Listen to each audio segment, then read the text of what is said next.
Before starting today's video, tell us in the comments where are you watching from and what time is it there so we know from which state people are watching from.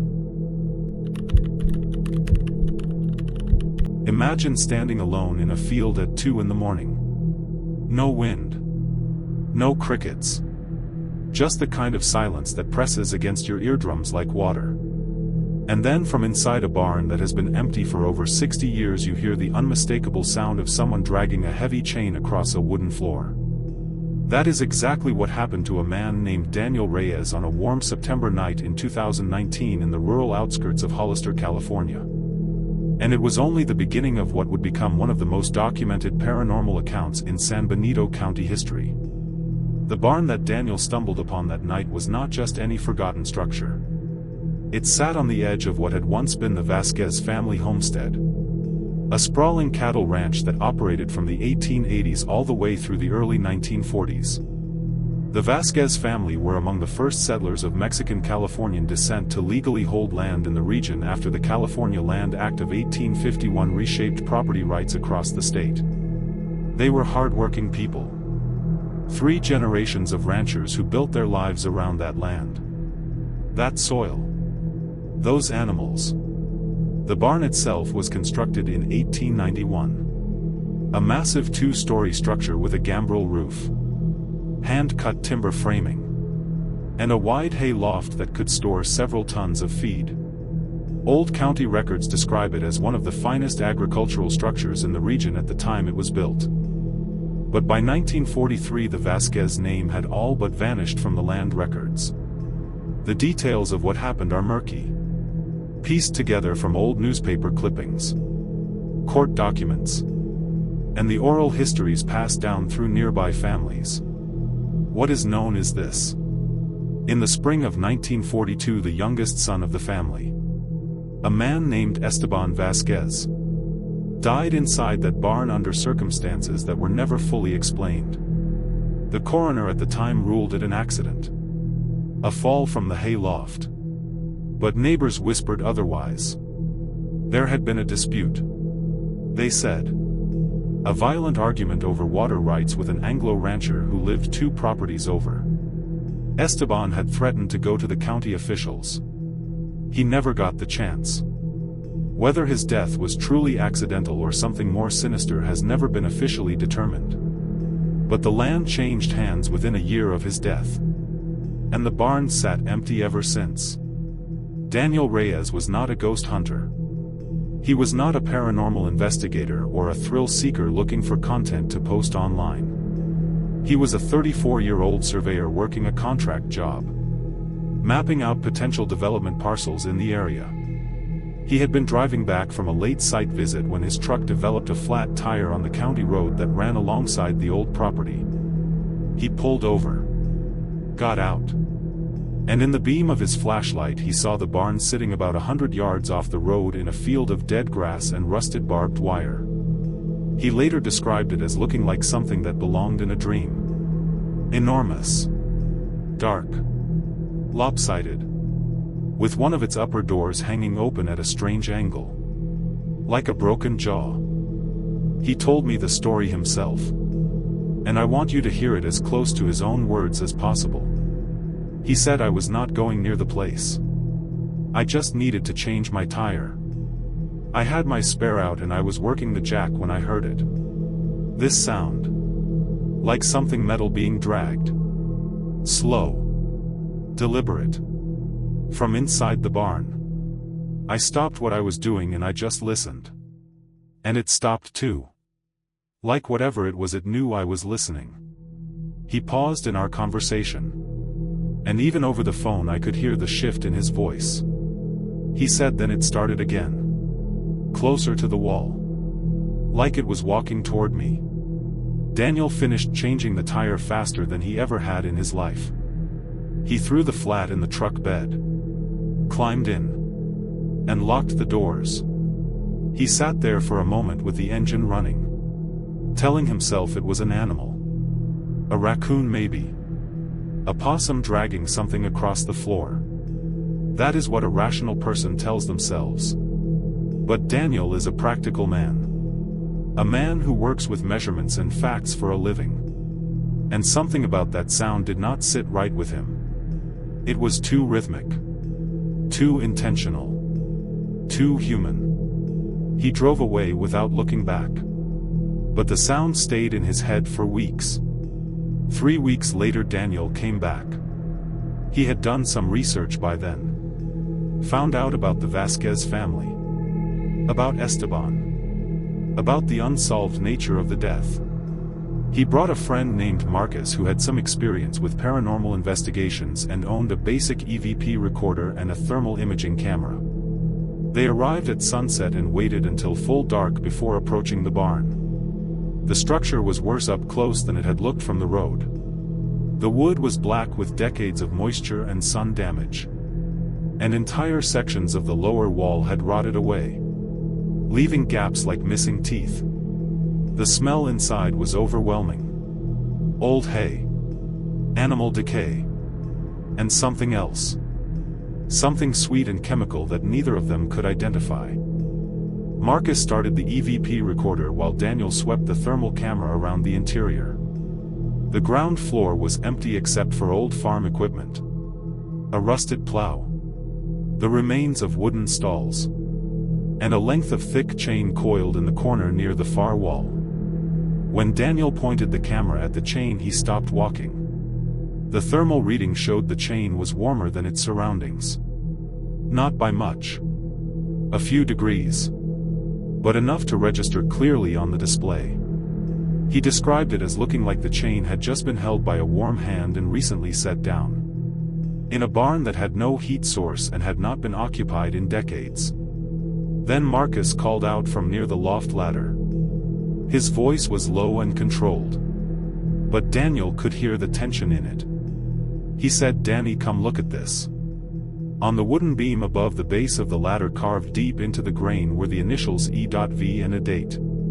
April 14, 1942. The date of Esteban Vasquez's death. Neither man spoke for a long moment.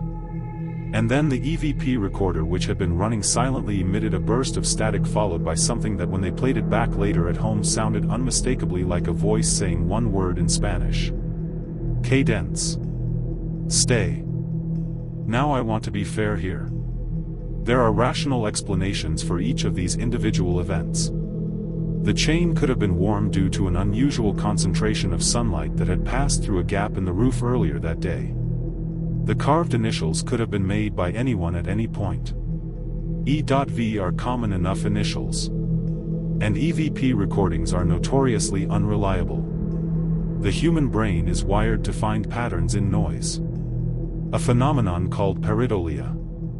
And audio pareidolia is especially powerful when you are already frightened and expecting to hear something. All of that is true. All of that is reasonable.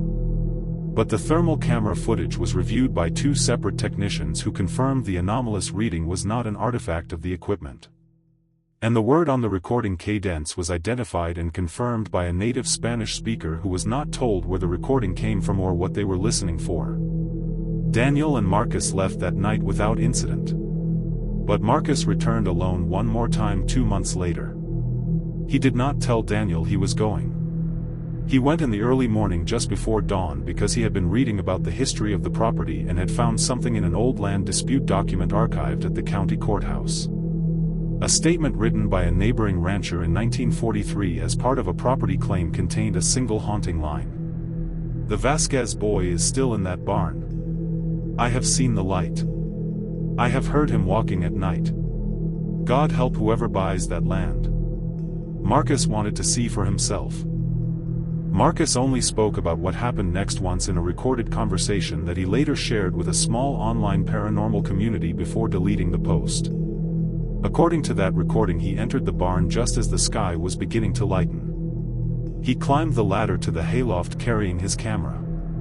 He said the loft was empty as expected. Just old boards and a few broken crossbeams. But when he turned to climb back down, the ladder was gone. It was lying flat on the ground floor below. As if it had simply fallen. He was stuck up there for 40 minutes until he managed to lower himself down using a section of rotted rope tied to a rafter. He never went back. He told the community something moved that ladder. There was no vibration. No wind. I heard nothing. And I was alone up there. At least I thought I was. Daniel and Marcus are not the only ones. In researching this story, I found accounts from at least 4 other people who had encountered something unusual at or near the Vasquez barn. A local woman named Patricia who grew up on a neighboring farm told me that as a teenager in the 1980s she and her friends had dared each other to run up and touch the barn wall. She made it to within 20 feet before she stopped dead in her tracks. Overwhelmed by the feeling. Her word, not mine. That someone was about to open the door from the inside. She ran. 2 of her friends saw the upper loft door swing open slowly as they fled across the field. Patricia is now in her 50s. She lives less than 5 miles from that barn. She has never gone back. What strikes me most about the Hollister barn is not the EVP recording or the thermal anomaly or even the ladder that moved on its own.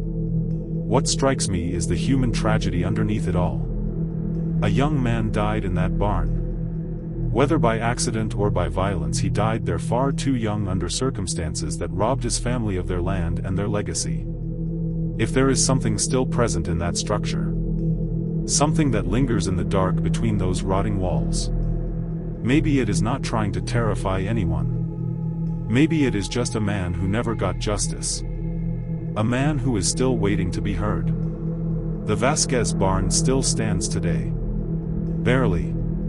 The property remains in legal limbo. Caught between a failed development deal and a county historical preservation committee that cannot agree on its significance. No one lives within half a mile of it. The local kids know to stay away. And on certain nights when the Santa Ana winds blow in off the valley and the stars are sharp and clear, the people who live closest say they can still hear it. Faint. Rhythmic. Undeniable. The sound of a chain dragging slowly across an old wooden floor. And then silence. As if whatever is There is a stretch of Route 128 in Mendocino County where if you drive it at night you will almost certainly see the old red barn. It sits about 300 feet off the road, half hidden by a stand of coastal redwoods, and it glows. Not in a literal sense, not with electric light.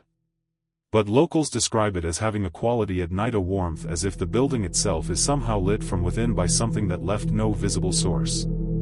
3 separate car accidents have occurred on that stretch of road since the 1970s, and in each case the driver, none of whom knew each other, none of whom had spoken to each other before the incidents, gave the same explanation to police.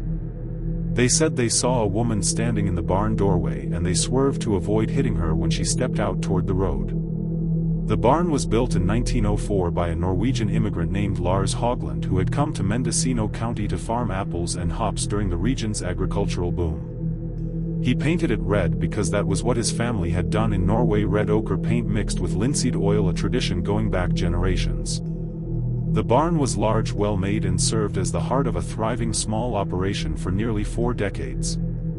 Lars died in 1938 at the age of 71, and the farm passed to his daughter, a woman named Ingrid. It is Ingrid around whom this story orbits. It is her name that comes up again and again in every account. It is her face described consistently as pale, long-haired, wearing a dark dress and an expression of profound sadness that 3 separate car accident survivors say they saw standing in that doorway. Ingrid Hogland never married. By all accounts, she was a capable, intelligent woman who ran the farm alone after her father's death, continuing the apple and hop operations through the war years and into the early 1950s. Neighbors remembered her as quiet but not unfriendly, someone who kept to herself but was always willing to help during harvest season. What they also remembered, though they spoke about it only in hushed tones, was the man who came to the farm in the summer of 1951. A traveling farmhand named Cole. No one knew his last name. He worked for Ingrid for 1 season. And then in October of that year, Ingrid was found dead inside the barn. The door had been latched from the outside. The cause of death was listed as cardiac arrest. She was 44 years old. Cole was never seen again. The barn changed hands 3 times in the following decades, and each owner reported the same collection of disturbances. Lights that moved along the interior wall at night visible from the road. A persistent smell of apple blossoms inside the structure even in winter, even when nothing was growing within miles. Tools moved from where they had been left. Animals, dogs especially, refusing to enter the building under any circumstances. One owner, a man who bought the property in 1974 with plans to convert the barn into a workshop, lasted less than a year before selling. He told the realtor only that the property was not suitable for a family. He would not elaborate further. The first recorded accident near the barn took place in November of 1976. A man named Gerald Foster was driving home from a late shift at a lumber mill when his truck veered off the road and struck the fence bordering the Hoagland property. He was uninjured but badly shaken, and he told the officer who responded that he had seen a woman in a dark dress step out of the barn and walk toward the road. He had swerved to avoid hitting her. The officer checked the property. The barn was locked, padlocked in fact, and there was no one anywhere on the grounds. Gerald described the woman in detail: very pale, long blonde hair, a look on her face like she was about to say something important. He said her mouth was open like she was trying to speak. He never forgot her face. In 1989, a teenager named Sasha Morrow was driving her boyfriend's car on a learner's permit when she veered into the ditch at the same stretch. Same description: a woman, dark dress, stepping out of the barn. Sasha's boyfriend, who was in the passenger seat, saw nothing. Sasha told investigators she had been driving at normal speed when the figure appeared. The third incident in 2003 involved a retired schoolteacher named Bill Nakamura who skidded on what he believed was ice, though the temperature that night was well above freezing, and came to rest in the field. He had also seen a woman. When he was shown a photograph of Ingrid Hoagland from a county historical archive without being told who the woman in the photo was, Bill Nakamura went pale. He said very quietly, "That's her. That's exactly who I saw." A small team of paranormal investigators from the Bay Area spent 2 nights at the barn in the summer of 2011 with the permission of the then current property owner. They documented a number of anomalies during their stay. On the first night, their motion sensors were triggered 4 times between midnight and 3 in the morning, despite the barn being sealed and the surrounding field being checked for animals before they set up. On the second night, one investigator, a woman named Teresa, reported feeling an invisible presence press against her shoulder while she was standing alone near the barn door. She said it felt exactly like someone placing a hand on her firmly but not aggressively. She stepped away instinctively. The sensation stopped. She walked back to where she had been standing. It happened again. The most compelling piece of evidence from the 2011 investigation was an EVP captured at 2:47 in the morning on the second night. The recording team had asked, as part of their standard procedure, whether anyone was present in the barn and whether they wished to communicate. After a long silence, the recorder picked up a sound that the team later described as the word "locked," spoken in a breathless, urgent whisper. Given what was known about Ingrid's death found in a barn latched from the outside, the significance of that word was not lost on any of them. Whether the recording captures something genuinely paranormal or whether it is a trick of acoustics and expectation is, as always, a matter of interpretation. The skeptical case here is worth taking seriously. The 3 accident survivors were all driving at night on a dark country road bordered by trees. Peripheral vision is notoriously unreliable in low light, and the human brain is prone to generating visual patterns, particularly human shapes, out of ambiguous stimuli. The fact that all 3 described a woman could be explained by suggestion and rumor. After the first incident became local knowledge, it is possible that subsequent drivers were primed to interpret any visual anomaly as a figure. The EVP recordings, as noted earlier, are subject to audio pareidolia. None of this is impossible. None of it is even unlikely. And yet Bill Nakamura identified Ingrid Hoagland from a photograph without being prompted. That part has no easy answer. What I find most disturbing about this story is not the apparition by the roadside. It is the circumstances of Ingrid's death. A 44-year-old woman in good health dying of cardiac arrest inside a locked barn in October alone, and the only other person on the property at the time disappearing without a trace immediately afterward. The man called Cole. No last name. No forwarding address. No record of him in the county files. It is as if he never existed. Except that he did. Neighbors saw him. They described him as tall, dark-haired with a scar on his left forearm. And they said that in the weeks before Ingrid's death they had heard shouting from the barn late at night. Arguing, they said. A man's voice and a woman's voice. And then one night silence. If Ingrid Haugland is indeed still present in some form near the barn her father built near the place where she spent her entire adult life and ultimately lost it, what might she be trying to say? The word locked suggests something about her death, a message about how she died, about what was done to her. And perhaps the figure by the road is not trying to cause accidents. Perhaps she is trying to stop them. Perhaps she steps into the road to be seen, to be noticed, to force anyone to stop and listen to what she has been trying to say for 70 years.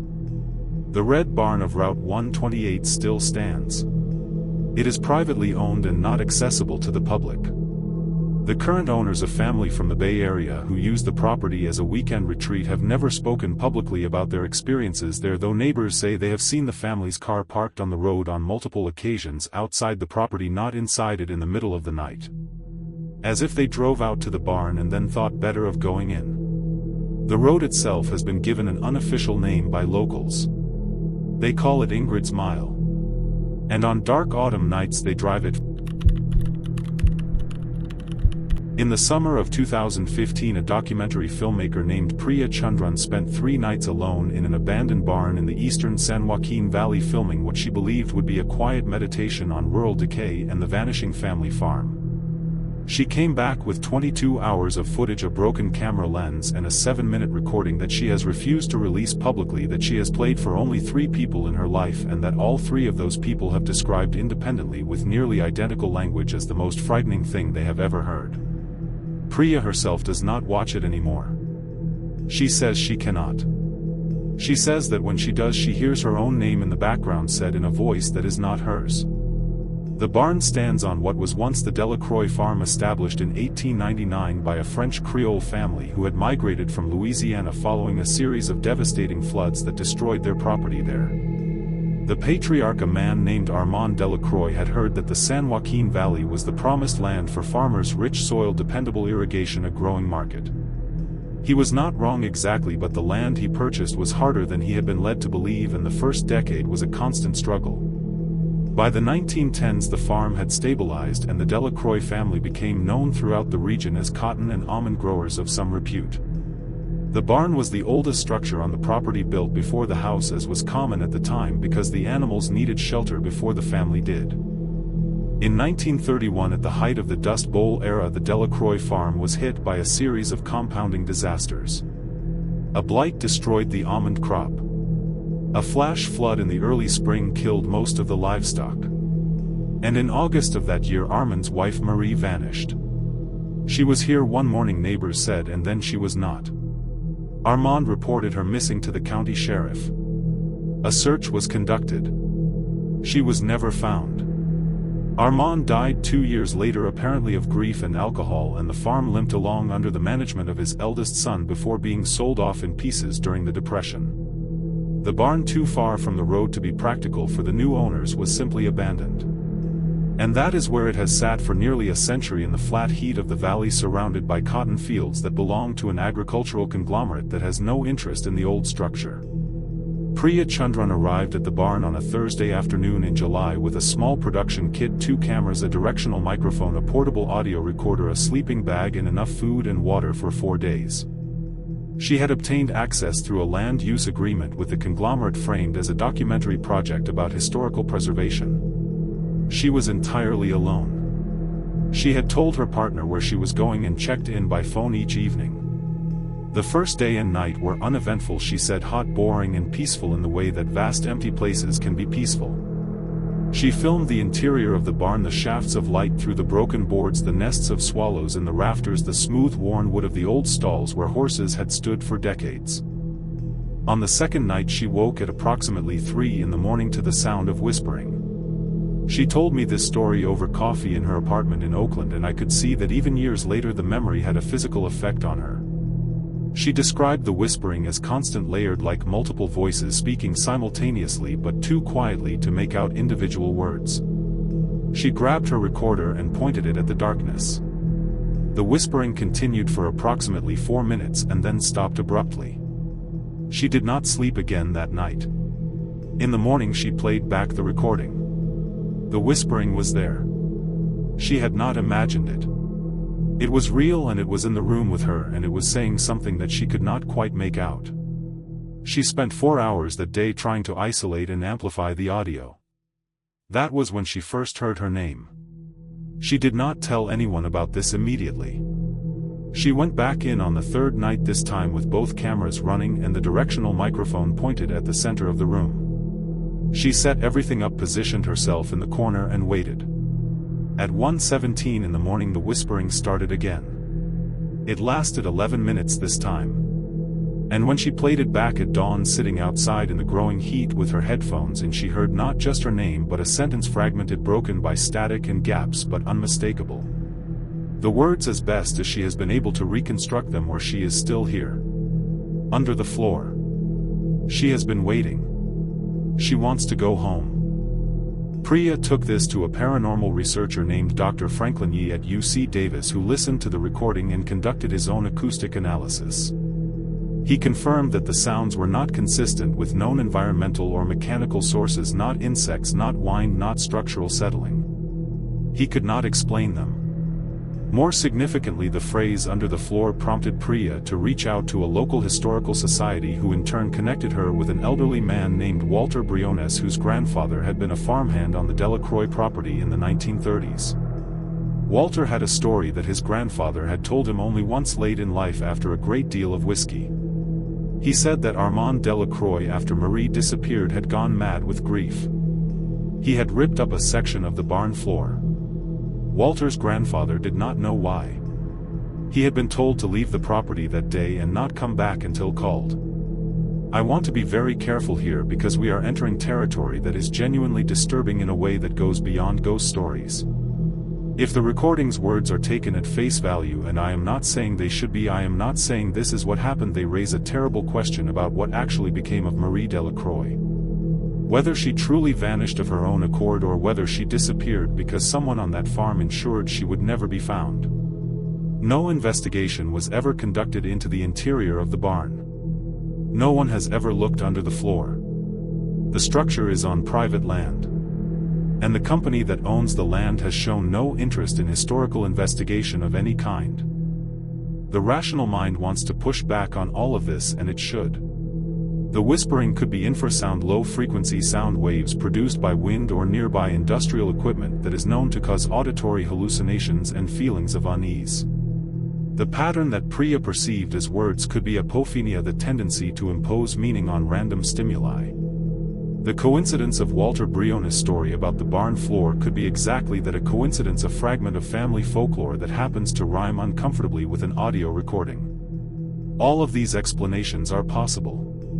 But they do not fully account for the independent verification of the audio content, or for the specific and unusual word Priya appearing in a recording made in a barn that had not been occupied in nearly 90 years. Priya told me that the experience changed her relationship with her work. She still makes documentaries, but she no longer seeks out locations with dark histories. She said she used to think of abandoned places as poetic as beautiful ruins full of visual stories about time and loss. She still thinks that sometimes. But now she also thinks about the people who were in those places when they were not yet ruins. About what they experienced there. About what they might have left behind. She said, "I went into that barn thinking I was going to tell the story of a building. I came out understanding that sometimes a building is still trying to tell its own story. And it will use whatever is available to be heard." The Delacroix barn stands to this day unremarkable from the road, indistinguishable from a dozen other decaying structures you can see driving through the San Joaquin. The cotton grows up close around it, planted right to the edges of the old foundation. The company has no plans to demolish it and no plans to restore it. It simply exists, slowly returning to the earth. And beneath its old plank floor, in the darkness and the dirt and the silence, something or someone is still waiting. Whether it is a ghost or an echo or only the imagination of a filmmaker alone in the heat, that is a question that has never been answered. And perhaps the most frightening part is this: no one has ever thought to look. That was tonight's Whisper from the Shadows. Subscribe to Nightbound Whispers. And remember, the night is never truly silent.